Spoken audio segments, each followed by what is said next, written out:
여러분 안녕하십니까, 진성호입니다. 이재명 민주당 대통령 후보가 오늘 관훈 토론회에 참석했습니다.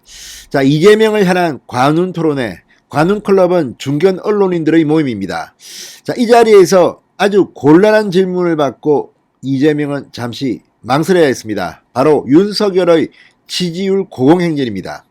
자, 지금 윤석열 전 총장 국민의힘 대통령 후보로 선출된 뒤 지지율이 폭발했습니다.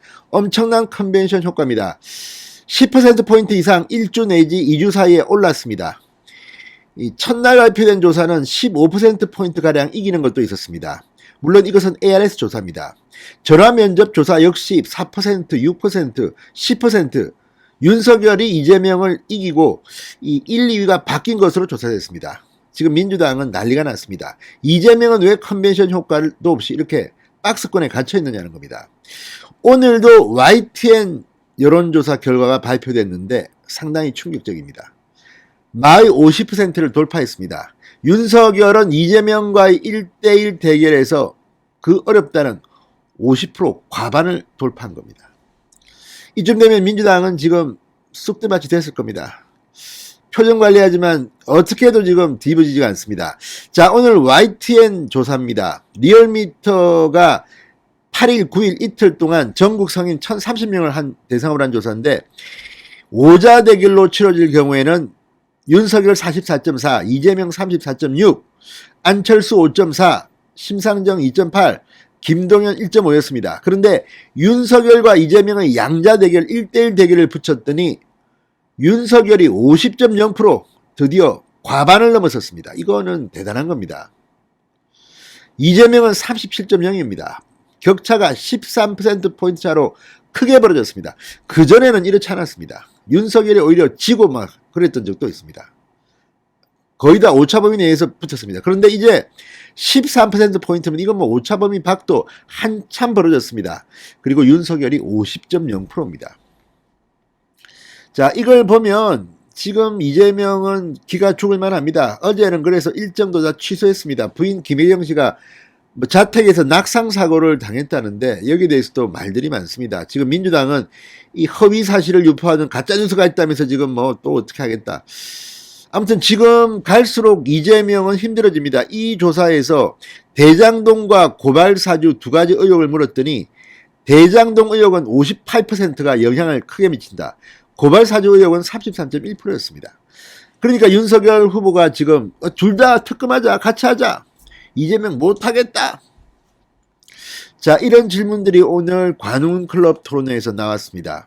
이재명은 쩔쩔매는 그런 형국이었습니다. 진성호의 융단 폭격 시작합니다. 이재명 민주당 대선 후보를 융단 폭격합니다. 방송에 앞서 아직 진성호 방송에 구독자가 아니신 분은 붉은색 구독 버튼 눌러주십시오. 더 좋은 방송으로 보답하겠습니다.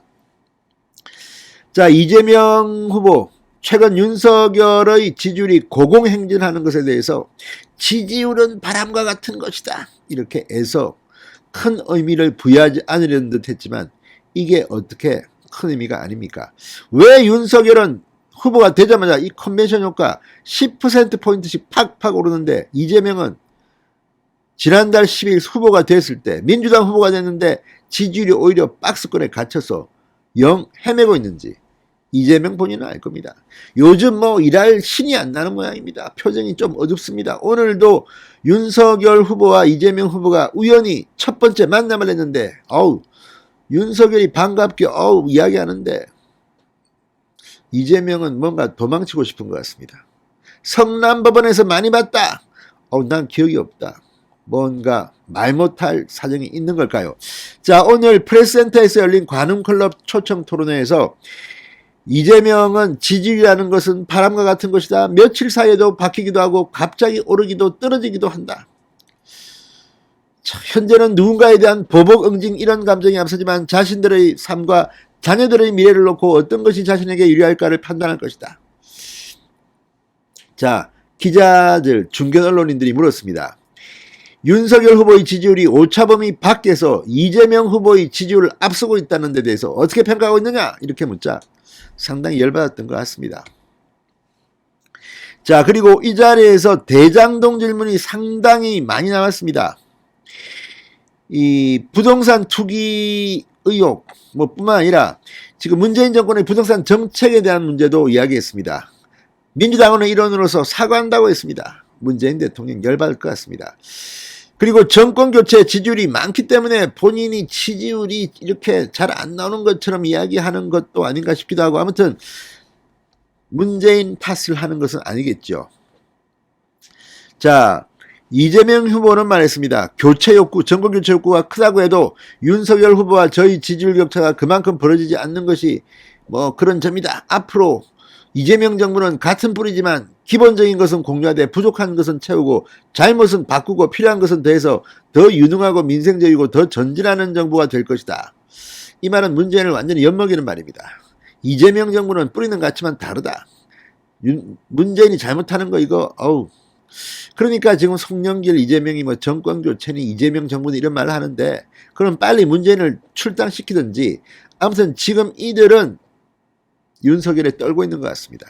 또 오늘 이재명 후보 과거와 다른 이야기를 했습니다. 유동규 뭐 잘 모르고 뭐 친하지도 않고 뭐 연락도 안 한다 뭐 이런 식으로 이야기하더니 이번에는 가까운 사람 맞다. 선거를 도와준 사람 맞고 성남시설관리공단 본부장으로 채용했고 성남도시개발공사에서 역할을 맡은 것이라고 밝혔습니다.